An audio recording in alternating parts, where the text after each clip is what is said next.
ለነገሌ ቦረና ከተማና ለአካባቢው ነዋሪዎች ከዛሬ ጀምሮ የአየር ትራንስፖርት አገልግሎት ተጠቃሚ በመሆናችሁ እንኳን ደስ አላችሁ ማለት እወዳለሁ።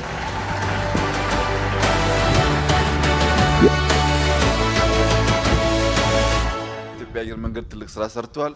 ገና ብዙ ይጠበቅባቸዋል። የጀመራችሁት የቢሾፍቱ ኢንተርናሽናል ኤርፖርት መልክ ሲይዝ ግን የጎደሉ ቦታዎች እየለዩ ከመንግስት ጋር እየተመካከሩ መሙላት ያስፈልጋል። የቦረና ህዝብ፣ የጉጂ ህዝብ ይቅርታ እንዳይነፍገን ብንዘገይም እየደረስን ነው።